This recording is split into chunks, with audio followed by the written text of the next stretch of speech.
Okay, no. My volume is okay? Yeah. You're not Thanks for blasting calling. the speakers. Pardon? You're not blasting the speakers. Okay.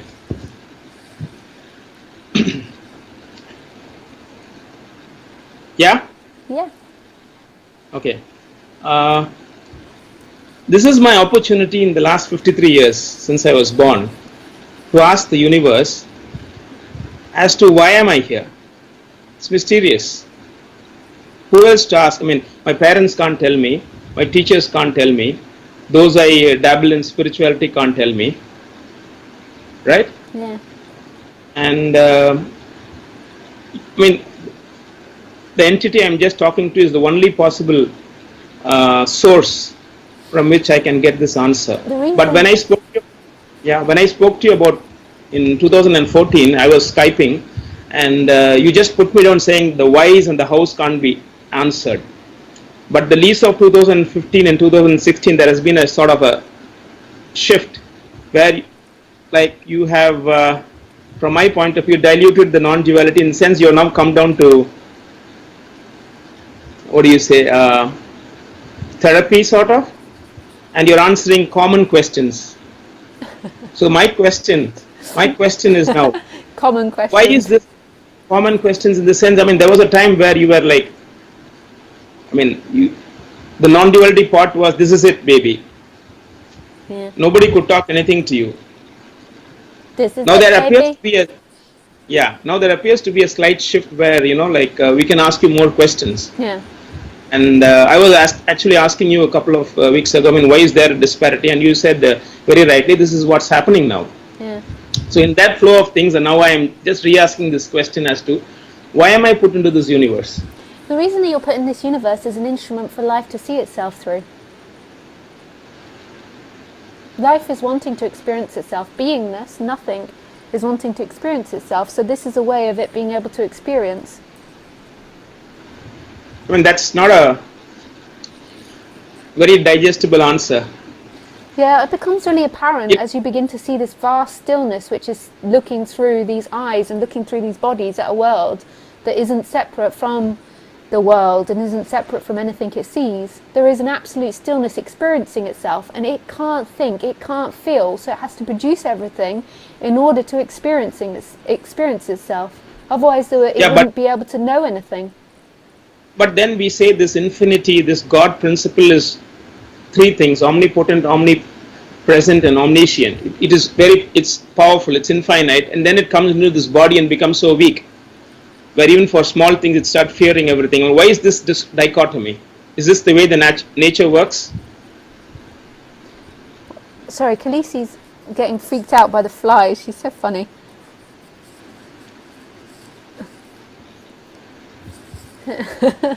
She's going to jump on me in a minute because the fly keeps coming towards me. Yeah, sorry, carry on. Yeah, this God principle is so infinite and powerful, and you say it's coming into this body to experience itself. Is it playing with itself like a video game? It's using this in order to experience itself. So Why can't it? It can't experience itself in rest. It has to create in order to experience itself. And so it's now having a human experience. It's now silently looking through the eyes of Ilangho. Because God, beingness, it doesn't have the ability to think or see or understand, so it creates all of these things in its painting. You mean to say the creator cannot think, doesn't have intelligence? It's supposed to be the most intelligent thing in this universe. Intelligence is in this world. It is. It's the most creative, powerful force there is. But intelligence is something that exists in this world, so you can't describe the creator as that. It's a quality of the creator in the dream, but it's not actually able to describe that which creates. That which describes is eternity. It's vastness. It's nothing found in this world. It can't experience itself unless it creates. Is there an answer to the why then? The same answer. Yeah, why is it doing this? The reason that you ask why is not actually because you want to know an answer. It's because you've moved out of yourself as that stillness. When you're in that stillness, the why is irrelevant. Correct. Yeah. Because when you've No, moved I out think- of that stillness, you've become a subject in relationship to an object, and that becomes scary. And so Yeah. therefore you seek to not feel scared in the subject-object world, and it never works. I think you are on the target, yes. So, how do we get back into the stillness? The stillness Beyond the is subject-object. what's always here. And it's happening, Ilangho, by listening to these talks, by this like exploration of non-duality. Like the stillness is there. Like what looks out of Ilangho's eyes, what hears, what feels is the stillness. It's not separate from that it sees or that it hears or that it touches, but it seems that way. The stillness, God, is there, ever present. It never moved. Presence never moved. So actually, as you have been telling so many times, reiterating this fact that it's actually God speaking to each other now. Yeah. The looking and the Then looked why- at are the same thing, and it's absolutely still and not in movement. Yeah, but that stillness in me and the subject-object in me is there, correct? It's not actually in you, the stillness. You are in the stillness. Okay, I am in the stillness. This personality is in the stillness. Yeah. The stillness created everything. Yeah. And through this personality, the stillness is asking this question for the answer which it knows. Yeah. Correct? It doesn't know Why is it it doing that? intellectually. Oh, Because it knows it think. energetically. No, it doesn't think. It doesn't have any quality, so it doesn't reject Ilangho going into a dream and believing that he's something in the dream, because it doesn't reject that. Just imagine that the board of a projector that a film's projected on. It doesn't matter anything it doesn't mind anything the characters do. It doesn't reject anything the characters do. It created the characters. It creates the characters, but it can't creates suffer. Romeo. Stillness can't creates- suffer. Okay. Can so we you say can- that? Yeah. Can we say that it's like it's like a movie. It's a Yeah. Hollywood movie. Yeah. It is the screenplay writer. It's the director, Yeah. and it's created these fictional. It's created these characters, and it makes these characters ask this question. Yeah. It creates a character called Ilangho. Then it creates another character called Lisa, Yeah. who appears in the role of teacher. And Ilangho from India strikes a question. It's all part of the play. Yeah. Why is it doing that? That's what I'm asking. Well, In planet, because- one second. but the thing- In planet Earth, But the thing is In the- reason that you're asking why it does that is because you want to be able to get out of it and think of a way to get out of it. But correct. but the thing is it's so complicated, because think of everything else that it's created in order for this to be created. It's like one thing to another to another. So it's like an infinite effect of things that you can't really say why is it doing it. But the important part for Ilangho is to see how he uses these concepts to try to avoid what's actually happening, and there has to be a genuineness with what's actually happening. So when there's a fear coming up, seeing that there's a wanting to find solution in a story, there's wanting to understand something, there's wanting to not be confused, and keep repetitively seeing that's the functioning of the person. It feels agitation, even though it might be excited, because the agitation might be an excitement, like, oh, I'm excited to think about this, but underneath there's an agitation of fear, and then it creates excitement of I'm just about to get the answer, or she knows the answer, or this person knows the answer, and it creates grand stories about getting enlightened, and then it's more pleasurable, so then it's like picked into more pleasure. But underneath that, the reason that it wants to not be confused is because of fear, and there's no way out of confusion in more knowledge. But does Lisa, Yeah. who just now said that it is very complicated, know the answer To what? to the question I'm asking as to why this creator is why? This is what I wanted to ask. See, in Hollywood there is a movie, there is a screenplay writer, there is a director, and the director has created a movie, and then the movie is watched. So this is life. But in the movie, the characters can't ask questions in the sense like within the movie. I mean, there is no consciousness in that character. It's a celluloid creature. Whereas we are, more than that, and we ask the questions, and this is being done by the creator. Every word I speak and every response that you make has already been written, not in the past, but it's happening. And we are robots playing out the part. Is this that we are in a movie in 3-dimension or 4-dimension space-time? Yeah. Whereas a Hollywood movie is in 2-dimension on a screen. Yeah. This is like a movie. We are in a movie. And we believe that we're an object in the movie, and that's why we suffer. But the reason that life's done it is become aware of itself by falling asleep and believing it's an object in the dream. It then wakes back up to the dream. Why is it doing it? It's playing with itself, is it? Because in Hindu mythology, that's what they say ultimately, it's a Leela, it's a play. Well, it's not that it's playing itself, it's just that like if humanity completely wakes up, then that means that life has now become self-aware of itself as beingness, not as an individual human. So it's created a human that's aware of the body, and then it's like life becomes self-aware in a way. The ultimate, God becomes self-aware. It creates a way in order to know itself. Are you telling me that God is so dumb not to know itself and wants to create a human being to know itself? It's not that it's dumb or not dumb. That exists in this world. It's not either. Then what is it?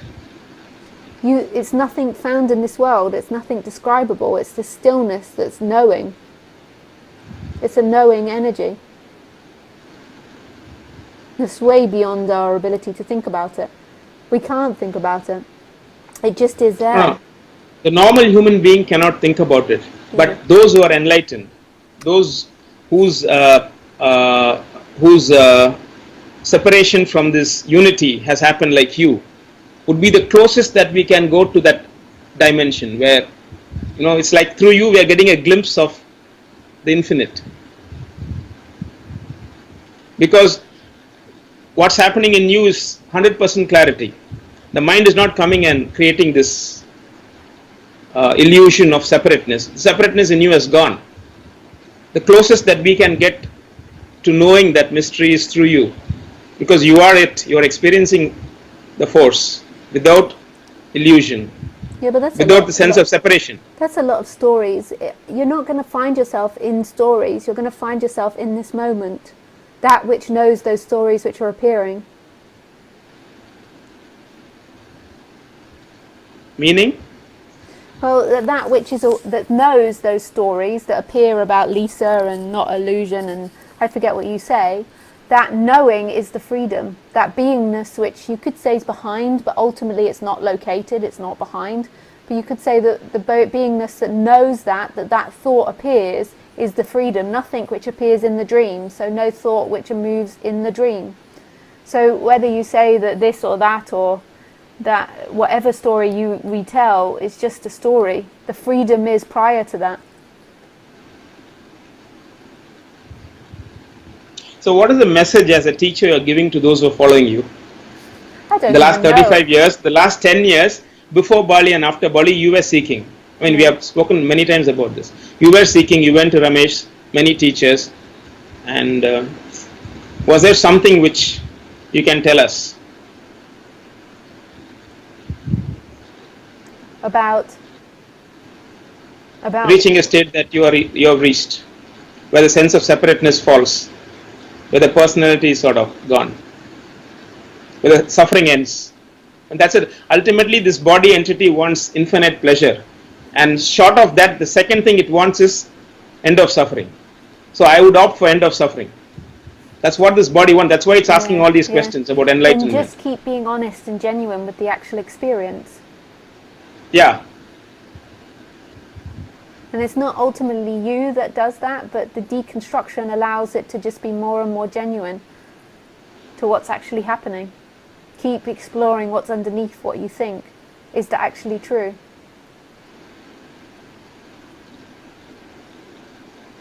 Is there any way to corrupt this individual file that every one of us have? I am so and so, the collapse of the I. It happens. Apart from, it happens. It cannot be made to happen. There's not someone there that could individually make it happen. It's life just happening. But life is making this happen. Yeah. But we can't understand but life. It seems to work through a process which is logical, but it's just not a valid road of thinking to go down there and try to understand it. Just let it unfold. Correct. But a lot of people in spirituality, there have been a lot of instances where, for spiritual teachers or the gurus have, for example, Zen stories, or even recently, like Papaji, Gangaji, they meet a guru and, snap, the magic happens. What's your comment on that? Where now, as of now, there have been so many people, spiritual teachers who have met their gurus, and then the magic happens. What's your opinion on that? What do you say there? That can happen, yeah. That can also happen. Yeah. Has anybody who has met you, has it happened? Like, for example, Rama? I don't pay attention to that. Like, I don't pay attention. Even if somebody told me it had happened while they met me, I'd be like, they might be lying. Like, I just don't give it attention. So people tell me all types of stories. You never know what somebody's agenda is. Just come and go, come and go. So you're telling that be honest with your whatever's coming up. Yeah. But that being honest with whatever coming up is also destined, right? Yes. There is no free will. No, it's a happening. But the way that it can happen is that I tell you that you've got a fly on your head, then suddenly you become aware of the fly and remove the fly. It happens. But it's nobody doing it. This is another question I'd want. The rain. Yeah, this is another. Yeah. Just like the rain falls and then the water, the trees and the plants are fed. How do you sort of come to agreement with these two different facts, that one side there is no free will, and the second side you say there is a fly on my head and I tap it? Yeah. There appears to be a cause effect in the space-time world in physics. Yeah. In space and time, there is a cause and an effect. Yeah. Which appears, for example, if you plant a mango seed, the mango tree grows. Yeah. Coconut tree doesn't grow. Yeah. There is a cause and effect which we see. Yeah. But then we see there is no free will. Mm-hmm. Everything happens by itself. How do you reconcile with these two contrasting facts? They're totally opposite. Yeah. I just there think is no free functioning. It's like, just as like I train Khaleesi, and she has the ability to choose between two different things, like chicken, or if I offer a duck, she looks and she smells both, and she has the ability to choose, and the brain updates. It's like a interactive robot. I can also speak to Siri on my phone. Watch. I can also speak to Siri is on my phone. He's like I don't know what he is. He's like a OS, I think. Hey Siri.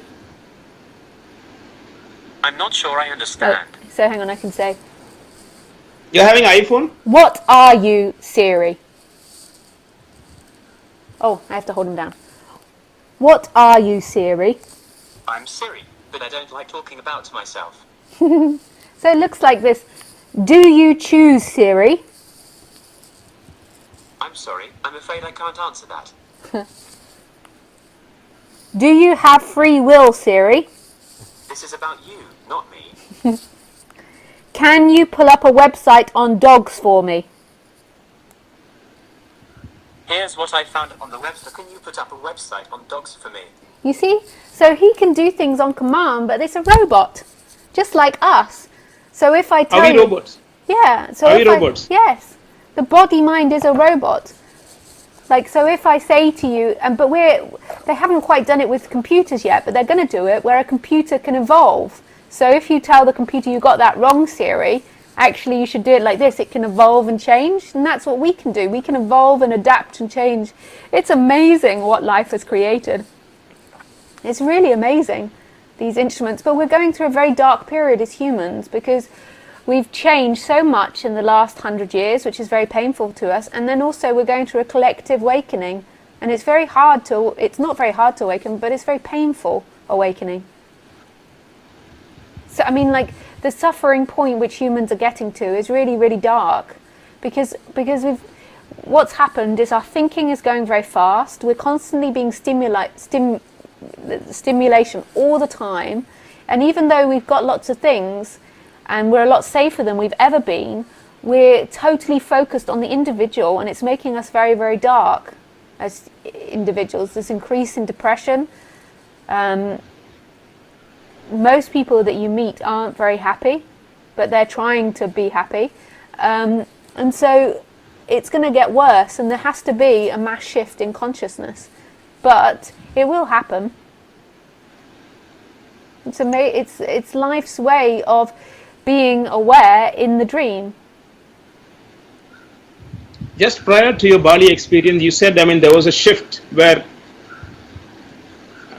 a lot of sort of dramatic things happen. You just cut off from the entire world. Yeah. Where like there's no contact with anything. I mean, is there any lesson that we can learn from that?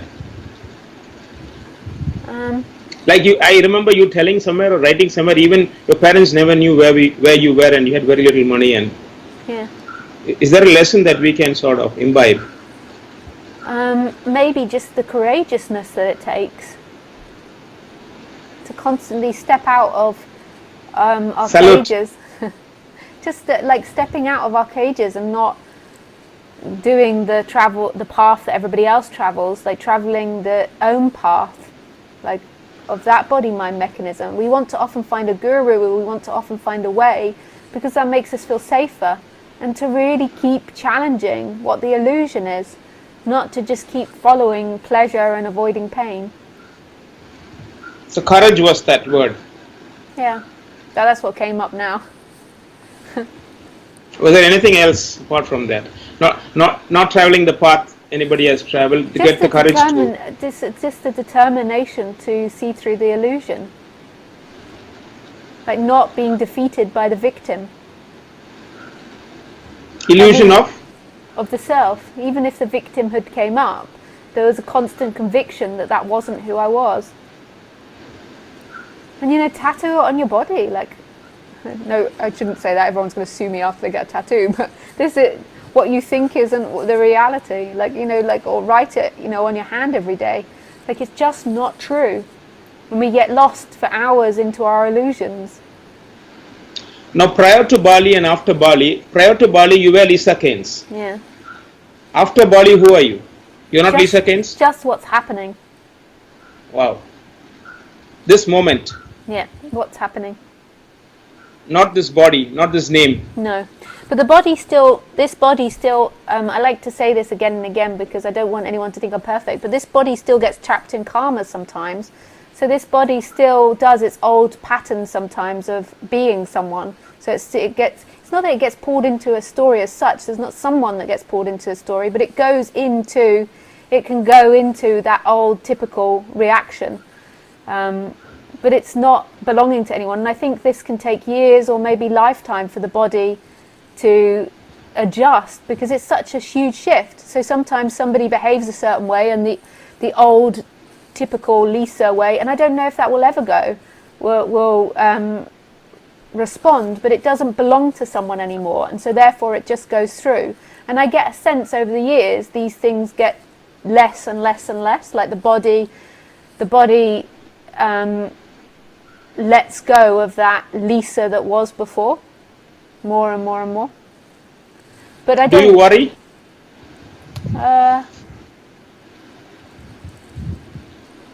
What's going to happen tomorrow, the next week? Very little, but sometimes worry can come, especially more so about mundane things like Khaleesi. I'm training Khaleesi at the moment to stay at the side of the road when a car passes us so she doesn't have to wear her leash, because I like cycling in the back roads and you don't see a car for half an hour, but then a car can come really fast. So I'm trying to recondition her to always go to the side as soon as she hears the sound of the car. But there's got to be the experimental time when I let her off the lead and I let her do that. And recently she's been amazing. Every time she hears a car, she's going to the side by herself. But sometimes, I hear the car and I'm like, fuck, where's Khaleesi? And then I'm running, my body's quickly cycling to where she is. And one of my things that I'll do when a car comes really fast and she's off the lead is I'll just ride into the middle of the road so the car has to brake so she doesn't get flattened, because she's quite small, they might not see her. So those sorts of things come.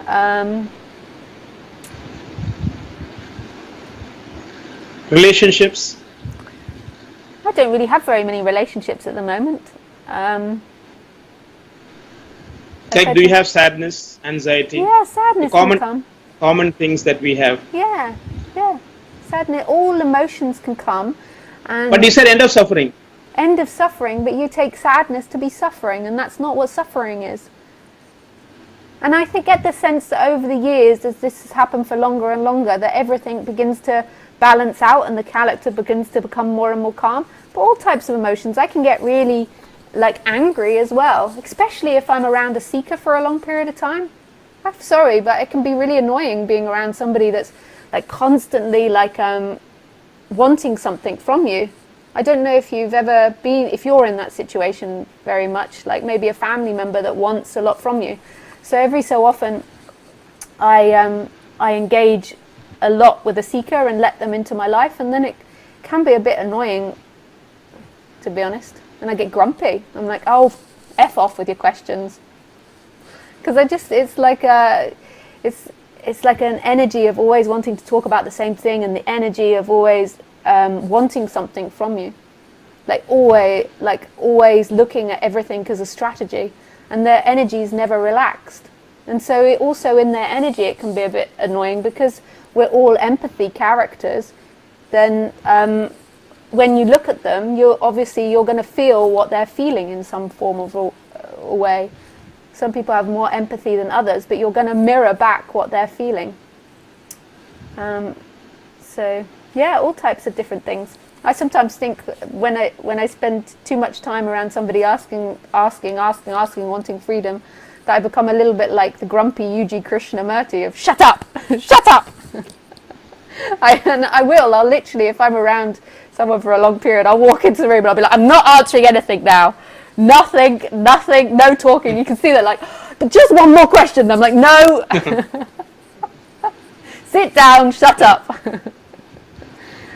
And you can see they're waiting. Like Khaleesi. Yeah.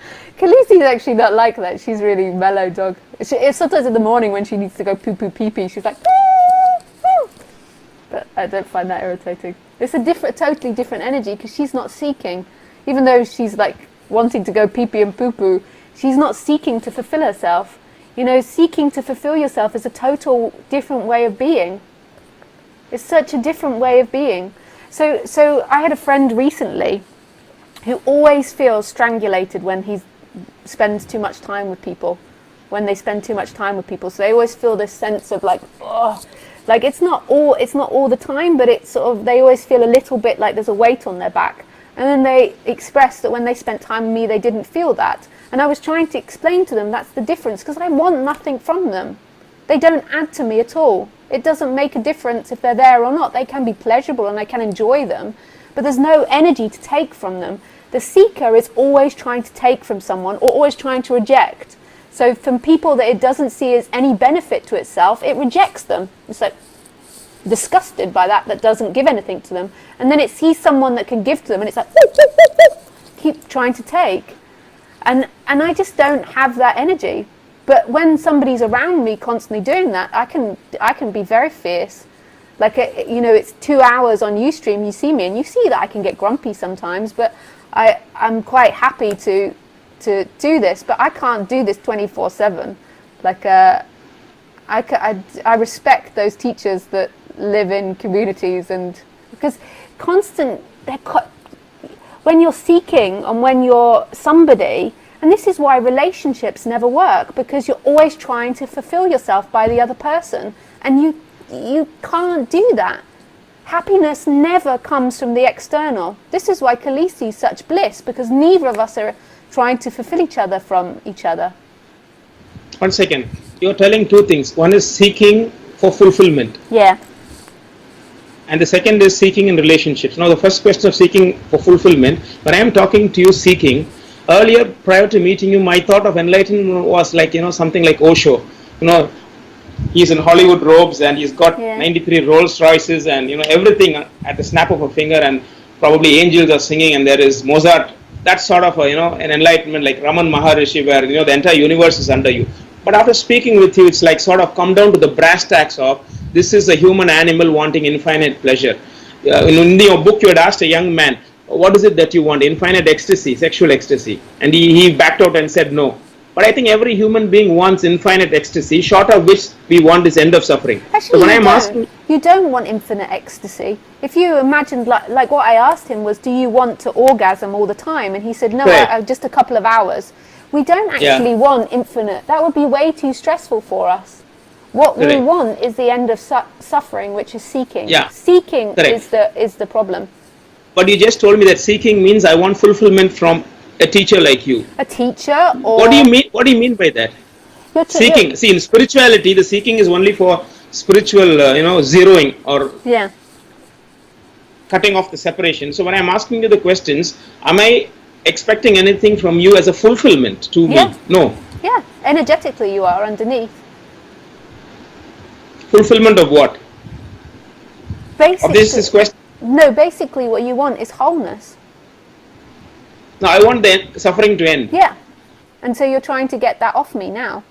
But it's very mild. It's not like a really strong one. It can get worse.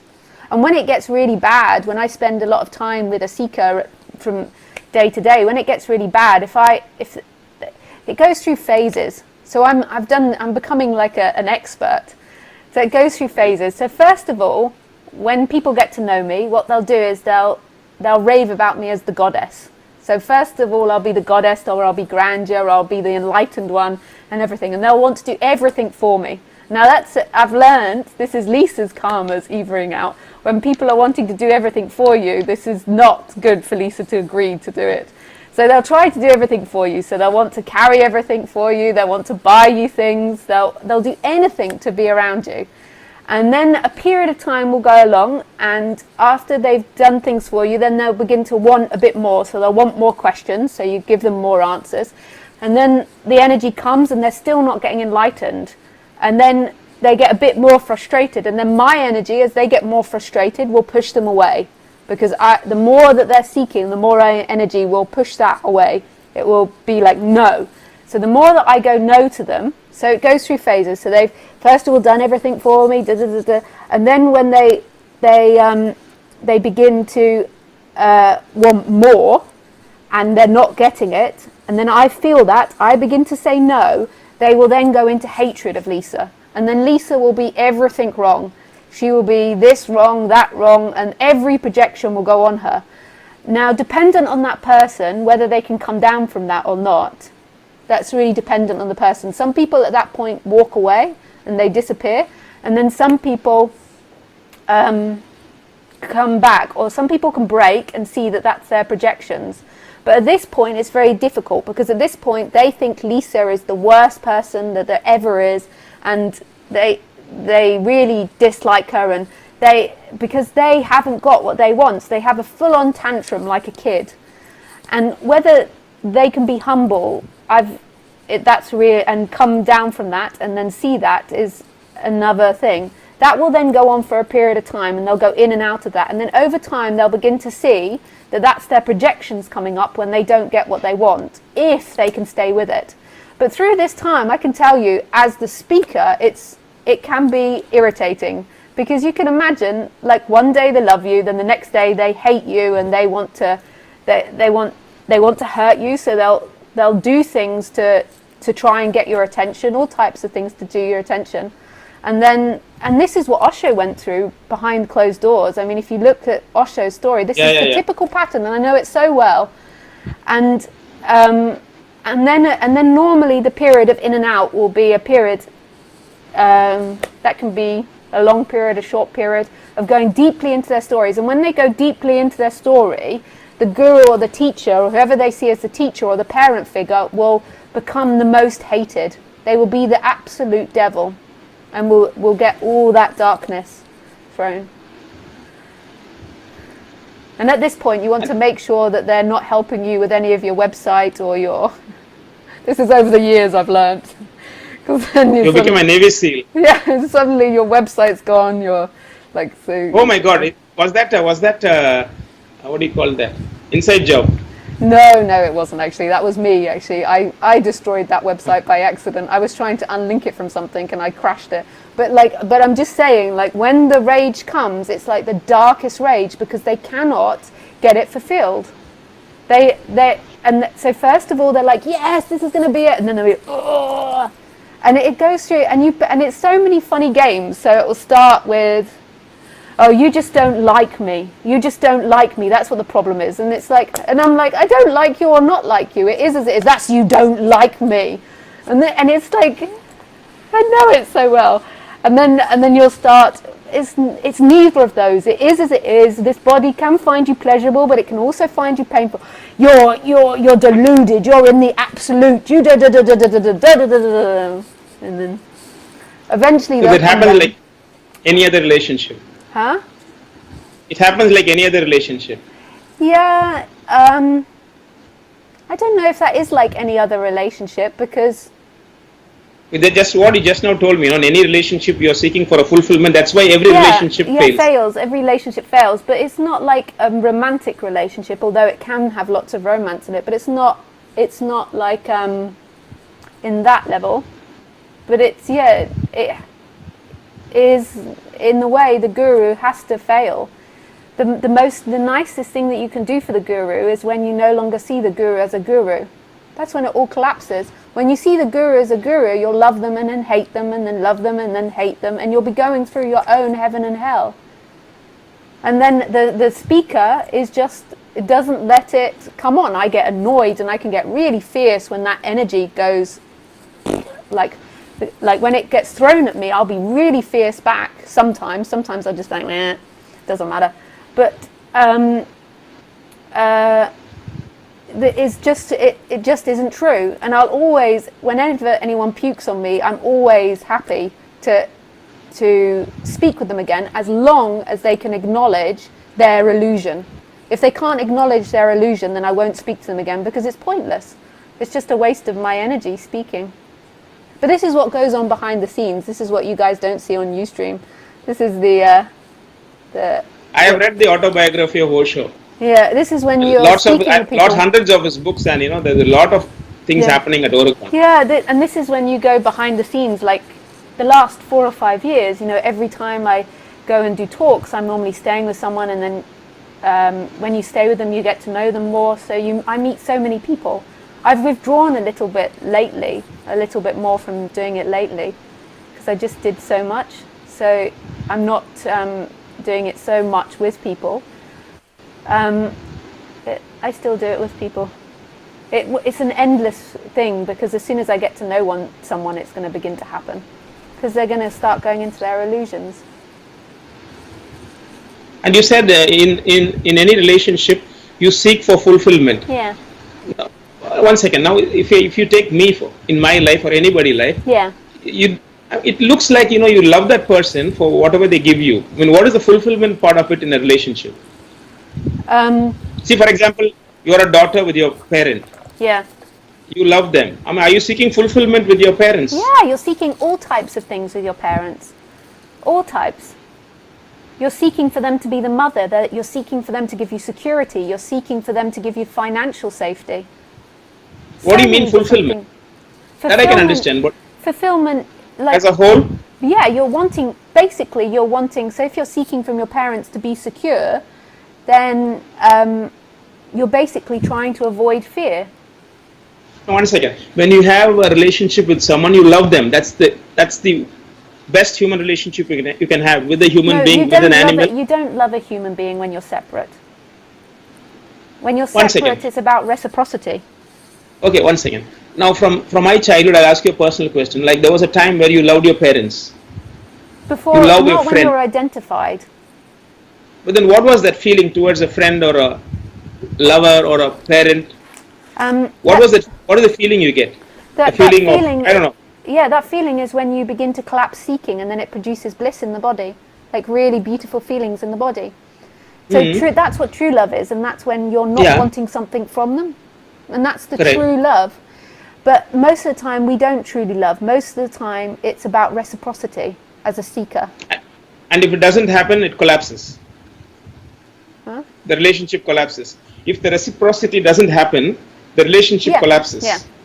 So most of the time it's like, you make me feel secure and I'll do this for you, which is okay. Like that can happen. Like me and Khaleesi have a reciprocity relationship, but neither of us are trying to seek freedom out of that reciprocity. You know, often That's women what go I'm into relationships and they're expecting the man to be the one to provide for them or to make a home for them so they can have kids. That's They're business. expecting- Yeah. That's a business But enterprise. that's what most people see love as.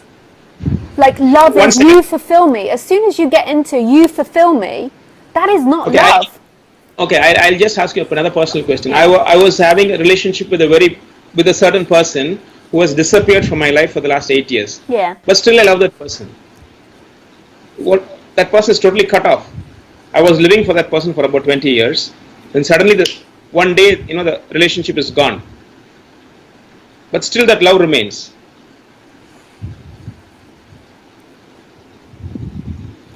Is it an illusion? Everything's an illusion because there's nothing that's actually real, but just describe it a bit more, this love for them. This is where I say being honest about yourself. Is that a story that you tell yourself? Okay, there is no. It's a person very important in my personal life who I thought lived for and would have died for about 20 years. Then on a misunderstanding, it just suddenly snapped. One fine day, I had to go and meet the person. The person said, "That's it, end of story." And I have not disturbed that person. I know where that person is, what the person is doing. I send, yeah. What do you mean by love for them? I don't hate. See, love is a feeling, isn't it? It's an emotion. Yeah. For example, what do you feel towards Kelly C? I mean, you can write a poetry about Kelly C, about the wolf god. Yeah. But still, it's a feeling. I don't know, how do you explain a feeling of happiness, and that's what you call love. I mean, love towards. There is love, but what I see love is love is when. You mean to say love is false? No, love is the end of seeking. That's everything. Amness, beingness, is total and utter love. And when you're rooted in that, then everything is love. But then you have beautiful bonds in the human or the animal or in this realm. So me and complete Khaleesi are so bonded together that when I wake up in the morning, exactly the same time, we sit up and look at each other in the eyes. Neither one goes first, not me nor her. If she feels fear, I'll always be feeling fear. If she's not, if there's something wrong with her, I can feel it. I'll go and have a look. Like the other day, I was sitting in the house, my friend's house, and she walked out onto the road. Someone had left the door open. And as soon as she stepped out of that door, I could feel it. I was sat in the kitchen and I just walked upstairs and I knew that there was something not right. And to this road where fast cars can come, even though I've been teaching her to go on the side. And so there's just this natural bond that can happen between people that live together, and it's so beautiful, and that's love in the human world, but we're not seeking from each other. If we seeked from each other, it would turn to love to hate. That's not love.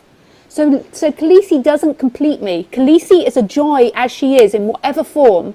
So if she's an asshole and bites one of my guests or something, not that she would, but growls at one of my guests or barks at one of my guests, I don't have an expectation of her not to be like that. In the human form, I'll go, no, Khaleesi, and I'll send her to her bed, and I'll say, you're not to do that.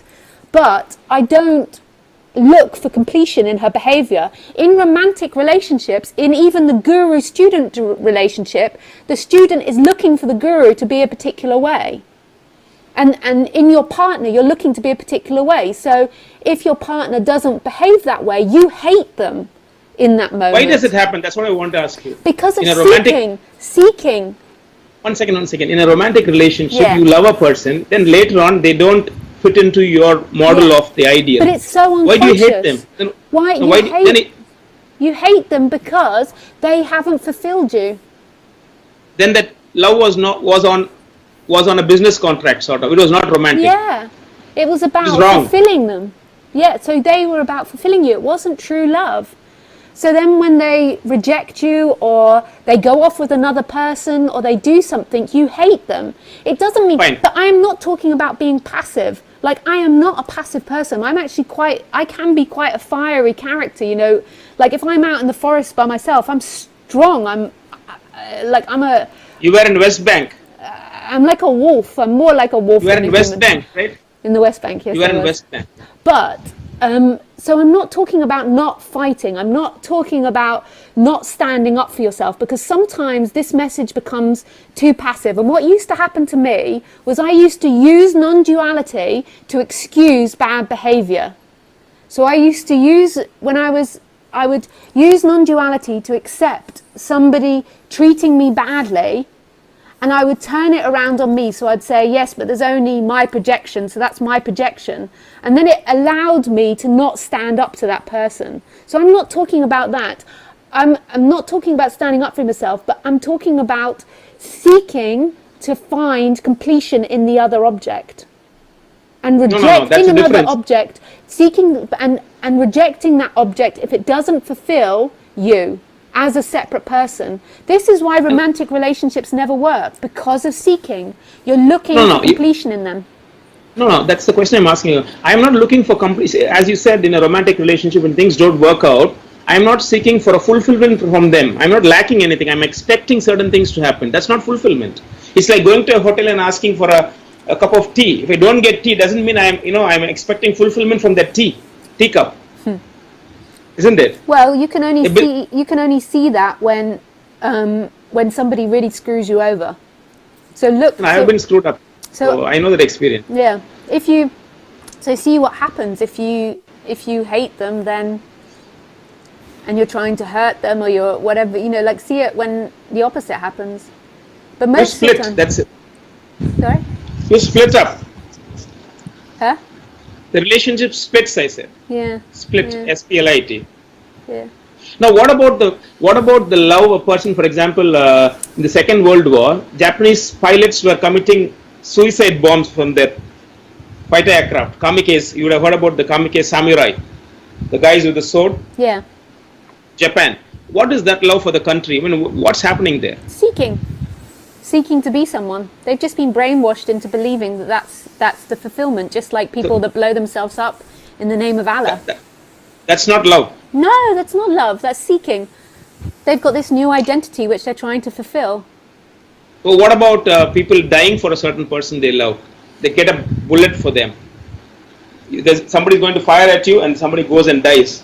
You would have seen so many things in romantic novels. That normally is somebody not seeking for anything. The human is a compassionate animal, and I would jump in front of a lorry for Khaleesi. I have done it before, because that's what happens in it. They're not all bad as humans. We have this side where we will die, but it's so spontaneous. When you do something like that, jumping to save or protect someone, it doesn't happen with you. It's impossible for you to be there. That's an act without you. And that is true love. But true love can come in any form when it's not identified, when you're not looking for completion in an object. And that's so sneaky, because you can tell yourself, oh, I'm not looking for a completion in an object, but deep down you're seeking. Seeking what? Whatever, but you might be cut off from your feelings, but you're seeking for completion. No, in a romantic relationship, no, you're requiring the other person as a human being. Yeah. I just have to turn my sound down. I'm getting too excited and making it blast. Yeah. No, it's okay from my side. No, for example, if you go to a hotel and ask for a tea or a coffee, it's an arrangement. You pay the money and you take the tea drink. Yeah. I'm not going to the hotel for fulfilling myself through the teacup. Yeah. So therefore you just enjoy the tea. Yeah. Similarly, I want to enjoy a relationship with a person. I'm not fulfilling myself. I bet you will be. What you'll be doing is you'll be seeking, it's be so unconscious, but you'll be seeking for the mother's love when you were rejected, or you'll be seeking for something, but you won't be conscious of it. But this is Freud's psychology, seeking for mother's love and stuff. Whatever it is, you'll be seeking something you lack, but you will not be conscious of it. I don't know how much that's fine. Khaleesi's going to have a tantrum. Yeah, maybe the last question. Yeah. See, when the amness only stays and the separation goes, there is true love. Yeah. That's when enlightened. When Bali happens to Lisa Cairns. For nothing. The body's acting for nothing. Okay. Short of that, before we get our Balis, in human relationships, can there be true love? When the sense of separation exists, when I exist as Ilangho, can there be true love, or whatever you call it? Or it's always a contract? The so-called true love for anybody is always a hidden contract. It will come and go. The contract will come and go. The seeker will come and go. The seeker's always coming and going. So it'll be in a relationship and it'll have moments where it loves the person without any agenda, and then the seeker will come, and then it will go, and then it'll come. That's what it does. That's what it does. Are you seeing it?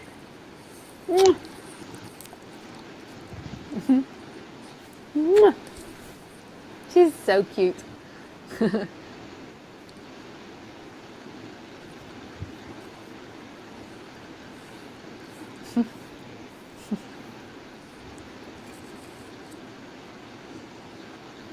Okay, I better go because she needs to go pee pee poo poo, and it's really late now. It's like 9 o'clock here.